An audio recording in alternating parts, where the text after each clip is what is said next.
జనవరి 14న భోగి పండుగ రాబోతుంది కదా. భోగి పళ్ళును పిల్లలకి ఏ సమయంలో పోయాలి, ఎందుకు పోయాలి అనేది తెలుసుకుందాం.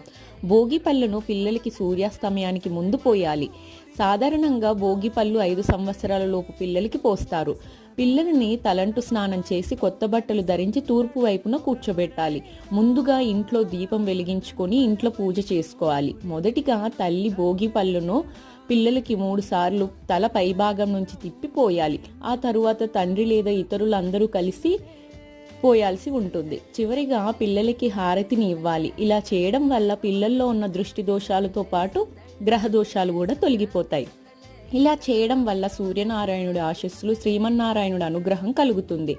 ఇలా పిల్లలకి తలపై భాగం నుండి పోయడం వల్ల పిల్లల్లో జ్ఞాపక శక్తి పెరగడంతో పాటు పిల్లలకి రోగనిరోధక శక్తి కూడా పెరుగుతుంది. ఈ భోగి పళ్ళ ఉత్సవం పిల్లలకి ఎంతో శ్రేయస్కరం. మిగిలిన భోగి పళ్ళను గోమాతకి దానంగా పెట్టాలి.